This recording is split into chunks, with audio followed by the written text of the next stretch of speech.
Bueno, pues comenzamos esta charla sobre la visión internacional del jamón ibérico.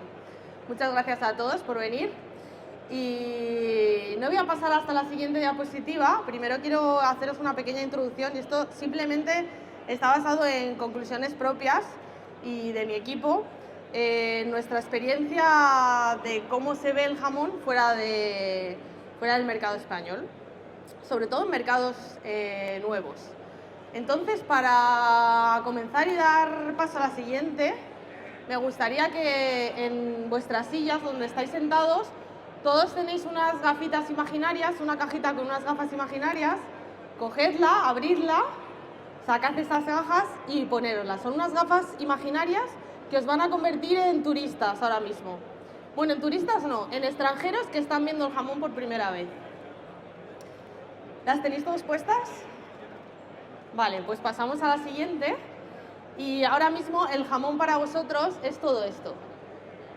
El jamón es pollo, es toro, es pescado.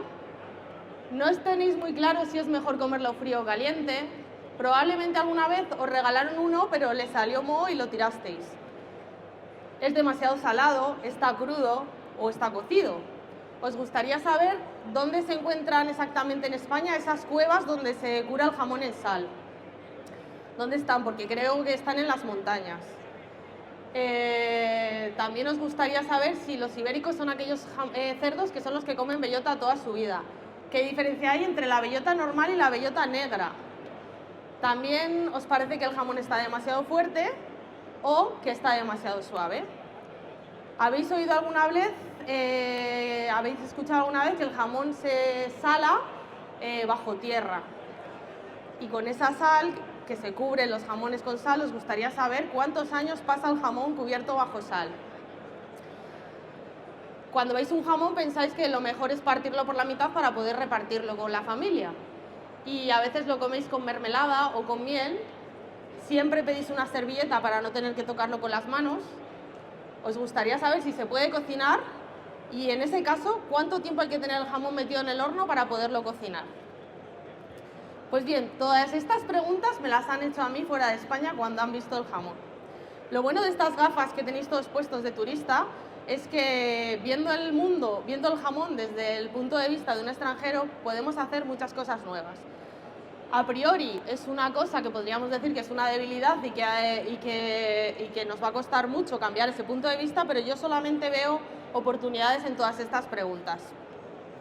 Entonces, una vez puesto mi forma de ver el jamón desde fuera, os voy a contar 4 datos. Vamos a pasar a la parte un poco seria, y es la evolución de la exportación. Recordad que somos extranjeros ahora mismo, entonces vamos a ver un poquito qué hemos hecho nosotros comprando jamón en los últimos 5 años, que han sido unos años un poquito convulsos. Esta es la evolución de la exportación, de los datos de exportación según el ICES-Stacom y la fuente de la agencia tributaria. Como veis, más o menos el queso es similar, sigue habiendo exportación en los mismos sitios que había hace 5 años, con la pequeña diferencia que lo veis muy claramente, es que América y Asia han subido. Europa ha bajado un poquito, Oceanía y África se mantienen igual, pero Europa no es que haya bajado, sino que parte de ese queso lo ha asumido América y Asia.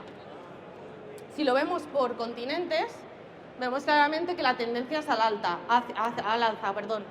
Sobre todo, la línea de arriba es el total del mundo. Vemos que, obviamente, el 2020, por todas estas que sabemos que ha pasado, bajó un pelín, pero que la tendencia siempre es al alza. Muy seguido de Europa, que al final es quien marca la tendencia, y el resto de continentes van bastante por abajo, pero ligeramente la tendencia es a la alza. Y si lo vemos por países, vemos claramente que México está subiendo muchísimo a partir del 2020, y hay una clara tendencia que marca igual que arriba, que es Europa. La línea amarilla es a Francia y la línea azul es Alemania. Son quienes marcan la tendencia de la exportación europea y la exportación en el mundo fuera de España. Con un punto de inflexión en el 2020, donde Francia baja un pelín y Alemania sube, pero a partir de ahí se distancian tanto que incluso Francia está muy por encima de Alemania. permitidme que os lea esta diapositiva, que ya sé que no está bien leer en las ponencias, pero la voy a leer. El jamón español consolida su presencia en los mercados internacionales y continúa el crecimiento de las exportaciones a nivel global de enero a noviembre de 2022, donde Europa sigue siendo el mercado preferente, como hemos visto en la anterior diapositiva, junto a Asia y América. Europa continúa siendo un mercado prioritario para los jamones y las paletas curados españoles. Según estos datos que hemos visto antes del ICES Stacom, vemos que las exportaciones han crecido un 11% en Francia, un 24% en Portugal y un 12% en Italia. Y en terceros países, cuando hablamos de terceros países nos referimos a fuera de Europa, las exportaciones de jamones y paletas curados han crecido un 35% en China. Esto es una brutalidad de ascenso y sobre todo se debe a la diferencia que hay en el momento en que se empezó a exportar jamón con la pezuña, ¿vale? Según estos mismos datos, pues han aumentado todo un 29% en México hasta superar los 23 millones de euros. Todas estas cifras, como veíamos antes, sitúan al mercado mexicano como uno de los destinos prioritarios de los jamones ibéricos de España en terceros países, junto a Estados Unidos y China. El conjunto de todas las exportaciones del mundo creció un 12,3% en 2022 hasta alcanzar los 500 millones de euros. Estas son las otras diapositivas que hemos visto antes y me he permitido hacer un pequeño análisis de lo que yo creo que son las debilidades, las fortalezas, las oportunidades y las amenazas que nos encontramos en el mercado extranjero. Debilidades, lo que a priori son debilidades, pues obviamente los precios son muy altos comparados con el mercado español porque hay una exportación de por medio. Una parte que es la mayor debilidad que yo veo en la exportación, que es el lost in translation, que estamos perdidos en la traducción y después lo voy a desarrollar. Falta formación de base en el mercado extranjero. No llegamos a los hogares y a la clase media, pero esto en realidad no sería una debilidad porque cuando se exporta un producto, lo primero que se exporta, lo primero que llega a otros mercados extranjeros es el top quality, la más alta calidad y luego ya vamos yendo al resto de calidades. Pero bueno, sí que es una realidad y en principio sería una debilidad si lo comparamos con España, que el jamón está presente en los hogares y en la clase media. Y luego he puesto en debilidades también el loncheado, porque prácticamente lo que se consume fuera de España es loncheado. Pero el loncheado también lo he incluido en otros apartados, porque creo que el loncheado es fortaleza, debilidad, oportunidades y amenaza. El loncheado es el presente ahora mismo, entonces tenemos que poner mucho el foco en cómo loncheamos, en dónde está loncheado, en el formato, en la forma que llega a otros países, etc. Sobre todo por lo que yo veo cuando estamos fuera es que mucho del jamón que llega es jamón sin hueso y se lonchea en el sitio. Se exporta bastante menos de lo que queremos jamón ya loncheado, sino que normalmente se lonchea en destino.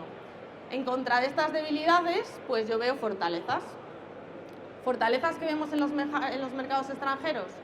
Pues que valoran el origen y las certificaciones. Y esto es una cosa que a mí me ha sorprendido mucho, pero que es verdad. No se plantean la trampa en cuanto a la exportación, sino que la trampa siempre existe, pero que no se plantean conseguir el producto que está certificado, un producto de norma de calidad, que no tenga el precinto. O un producto de DOP que no traiga sus precintos y sus vitolas. O sea, valoran muchísimo el origen y todo ese tipo de certificaciones. En lo que serían las personas valoran que alguien tenga el DNI, que alguien tenga el diploma, que avale qué producto tenemos entre manos. Y ahí pues ya tenemos mucho trabajo hecho que no tenemos que hacer nosotros, que muchas veces en nuestro propio mercado sí que lo tenemos que hacer.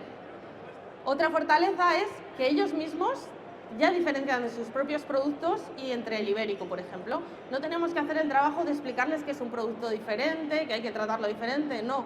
Cuando se asoman por primera vez a un jamón ibérico, ya asumen que es un producto diferente, que va a tener unas características diferentes, otra forma de consumo y que tiene otra forma completamente diferente de consumirse. Otra fortaleza, que también asocian el ibérico, el jamón de España, a una experiencia. Una cosa que tenemos que hacer muchas veces en España es intentar que todo el mundo tenga ya claro que el jamón hace tiempo que dejó de ser un alimento y que es una experiencia y que va ligado a muchas otras cosas, En el extranjero dan por hecho que el jamón ibérico es una experiencia. Pues eso ya lo tenemos trabajado también. Y luego, una super fortaleza es que la cultura española está de moda en el mercado extranjero. No podemos dejar de lado que el jamón va ligado a la paella, al folclore, pero tenemos que apoyarnos en eso también, para conseguir que el jamón llegue a muchos más sitios. Pasando de las fortalezas, yo me centraría en las amenazas que he visto fuera de España en mercados extranjeros. Una de ellas es la canibalización del mercado. Es decir, el jamón llega donde llega y ahora mismo lo que llega sobre todo es el top calidad y llega a determinados puntos. Y las marcas que llegan o los jamones que llegan se pegan y se canibalizan por llegar a esos puntos. Lo que tenemos que conseguir es que haya mucha más cuota de mercado, mucha más formación, porque si hablamos de China, que son 1.400 millones de chinos, no me puedo creer que todas las marcas tengan que ir a solo 5 restaurantes. Hay chinos para dar y tomar, chinos y el resto del mundo. Y otra amenaza muy gorda es que nosotros nos hacemos nuestras propias trampas. Es decir, ellos dan por hecho que un producto tiene que ir certificado, que un producto tiene que tener un valor de origen. Pero nosotros mismos, cuando exportamos o cuando vendemos fuera de nuestro país, hacemos nuestras propias trampas, confundimos al consumidor. He visto muchas veces manipulación de las categorizaciones, es decir, hablando de la norma de calidad, carteles enormes donde está la categoría del precinto blanco, la categoría del precinto verde, la categoría del precinto rojo, la categoría del precinto negro y encima del negro otra categoría con la marca que yo vendo, que es el precinto negro plus ultra, me lo invento. Y no lo he visto ni en un país ni en dos, lo he visto en 3 países. Sí que es verdad que era muy similar el cartel, la marca cambiaba. Entonces somos nosotros los que nos estamos haciendo nuestras propias trampas. Y en contraposición a esas amenazas, pues lo que yo veo es un montón de oportunidades. Al estar exportando el producto de mayor calidad, o lo que creemos nosotros que es el producto de mayor calidad, las localizaciones donde nos estamos encontrando el jamón en el extranjero siempre son o ligadas a proyectos gastronómicos españoles o ligadas a luxury, a premium. Eso es una gran oportunidad porque nos permite hacer cosas nuevas como son los formatos luxury. Una onza son 28 gramos y 2 onzas son 56 gramos. Por ejemplo, en Estados Unidos, tú pides un jamón, nunca te van a poner un plato de 100 gramos, que no digo ni que esté bien ni que esté mal, pero una manera de luchar contra esos altos precios que consigue el jamón cuando exportamos es irnos a esos formatos luxury, llevar el jamón a esos formatos de cóctel, de mini tapa y hacer platos más pequeños con ese gramaje. Para ello, ¿cómo podemos conseguirlo? Pues podemos conseguirlo de nuevas maneras. Por ejemplo, esto es un plato de 1 onza. Esto es un plato de 1 onza servido en un restaurante de Nueva York. En ese plato hay 28 gramos. Cada lasca pesa 1 gramo. No nos tenemos que olvidar que el jamón es un producto hecho para compartir. Que nunca en una mesa, ni en España ni en el extranjero, alguien pide un plato de jamón y se pone el plato de jamón para sí solo. Que si hay 5 personas en una mesa, no se piden 5 platos, como un primer plato, un segundo, sino que son platos que se ponen al centro para compartir o platos que se comen de pie y se van pasando de mano en mano. Si nuestro plato tiene que tener 1 onza, que son 28 gramos, y somos 5 personas, si ponemos esas lascas pequeñas y el plato está precioso, cada persona va a echar la mano al plato 3 veces. Si hacemos la lasca tradicional de 3, de 4 centímetros, que nos pesa 2,5 gramos, 3,5 gramos, cada persona va a echar la mano al plato 2 veces y hay alguno que no le va a dar tiempo a echar la mano la segunda vez. Entonces hay que buscar nuevas miras, distintos conceptos de corte y de presentación. Y ahí entra, por ejemplo, este concepto de la mini tapa. Tenemos que dar, no sé si un paso para atrás o un paso para adelante y dejar de hablar de la tapa perfecta, la manera perfecta de cortar el jamón, el tamaño perfecto. El tamaño perfecto no existe. Lo que tenemos claro es que el jamón tiene que llevar su parte de grasa y su parte de magro para poder apreciar el jamón en todo su esplendor. Pero según en el sitio que estemos, según para que estemos utilizando el producto, vamos a tener que hacer lascas más grandes o más pequeñas, vamos a tener que cortar el jamón de una manera o de otra y no hay ninguna perfecta. Y esto lo vamos a conseguir ver con estas gafas que nos hemos puesto de extranjeros.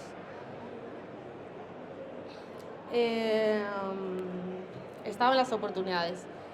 En las oportunidades de esa formación que hemos dicho que falta de formación de base, también podemos aprovechar para, ya que vamos a empezar a dar formación y a formar a todos estos mercados extranjeros, pues podemos hacer algo que no se ha hecho en España. En España toda la formación se basa en la técnica, pues vamos a intentar que toda esta formación nueva que vamos a dar en el extranjero se base en la técnica, por supuesto, pero también en la imagen, en el food cost, en las formas de loncheado, en las distintas formas de cortador que hay, en las distintas formas de presentación de jamón que hay. Entonces, esto es una gran oportunidad, sobre todo porque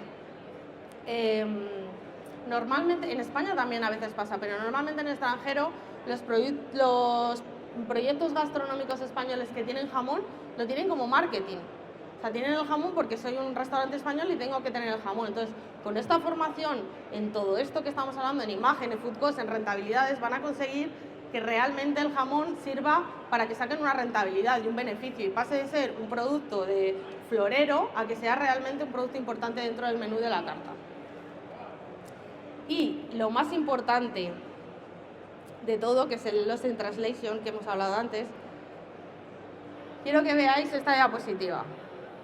Estas son distintas maneras de llamar al jamón fuera de España. Se puede llamar ham, jamón, prosciutto, sunca, liambas, presunto, chicken, pernil, quincú. Los símbolos raros son chino tradicional, que es hotue, en chino cantonés sería Cancún. Y, por ejemplo, el chino tradicional se traduce para ellos como pierna de fuego. Ellos asocian pierna de fuego por el color y también porque asocian la forma de curar al fuego, aunque no haya calor, pero hacen esa transcripción. Y esto que parece muy divertido, a mí me parece una pena terrible.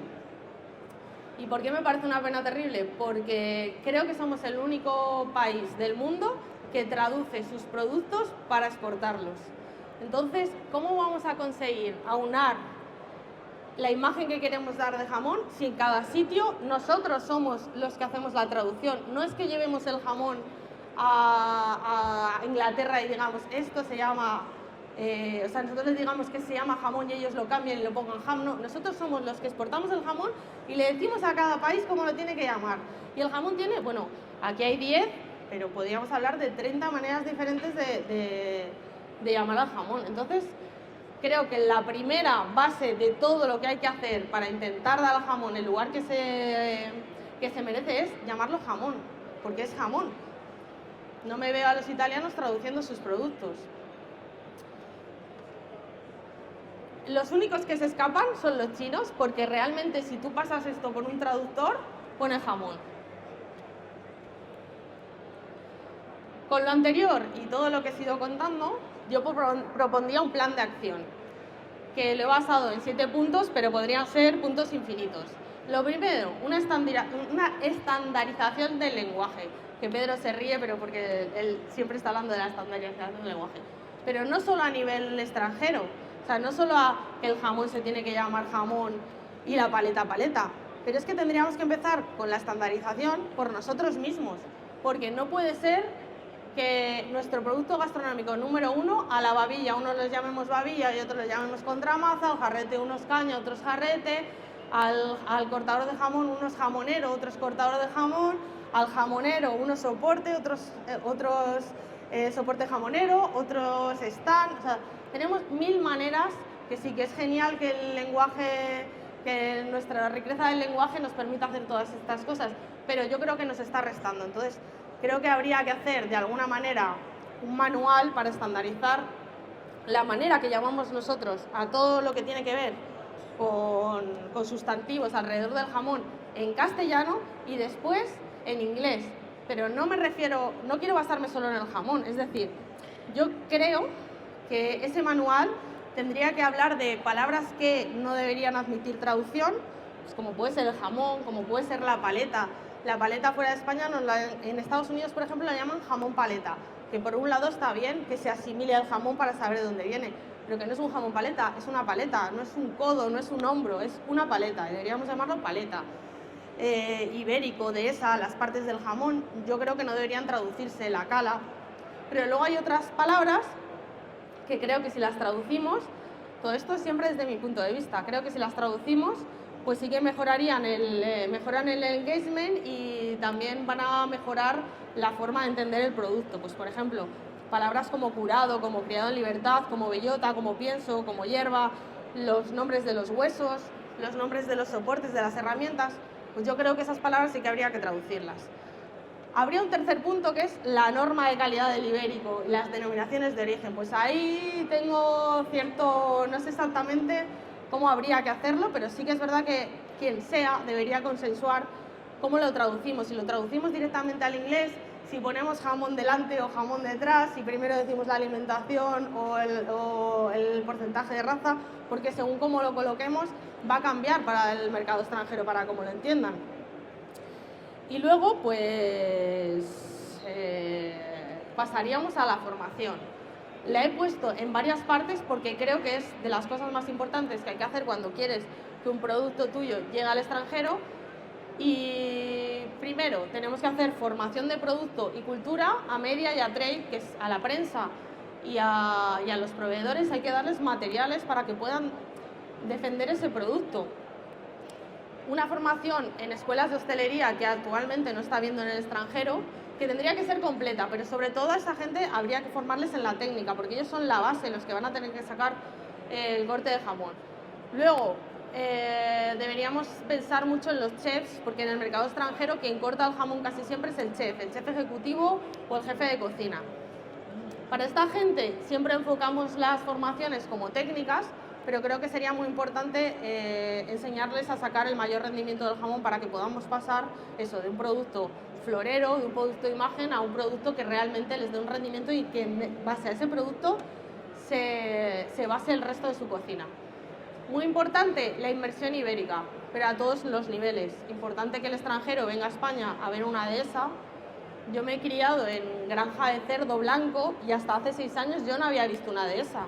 Y a mí me impactó, sigo impactada desde hace 6 años. Pero creo que a un extranjero no se le puede explicar lo que es una dehesa, tiene que venir a verla.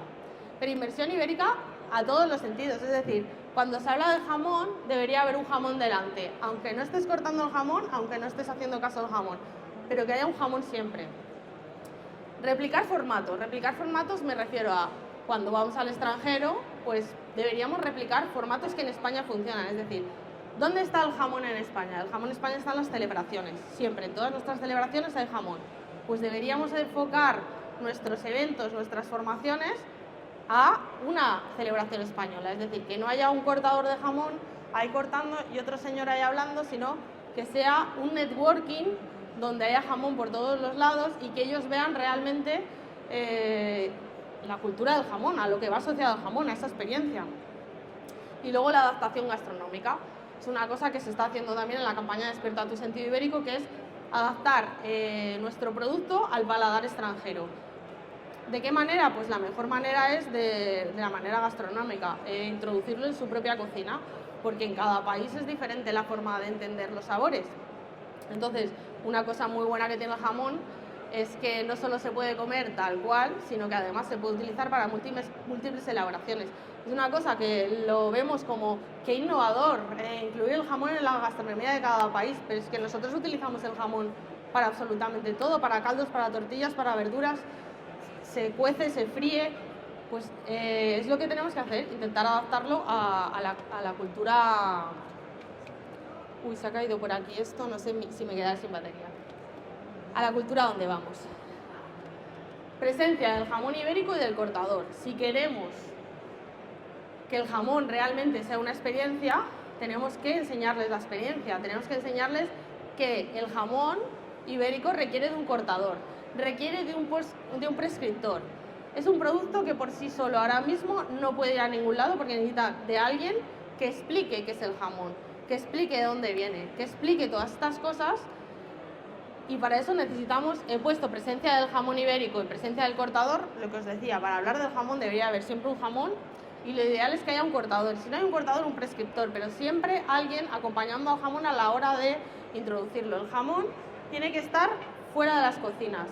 En un restaurante el jamón tiene que estar cortado lo más cerca posible de la persona que se lo va a comer, porque no se va a comer un plato de lentejas, está comprando una experiencia, entonces tiene que ir al lado de su prescriptor.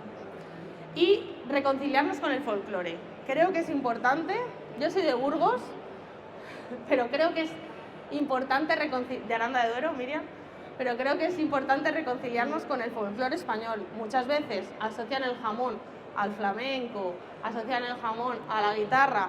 Bueno, pues pongamos el flamenco y guitarra. Si lo que queremos es que se venda jamón, pues vamos a poner flamenco y guitarra y vamos a vender el top cualidad, y cuando ya tengamos todo eso, pues ya iremos enseñándoles otros formatos, otras formas de consumir jamón, otras músicas, etc. Queremos pasar de esto a esto. Estas dos fotos son del mes pasado en China, tomadas por mí.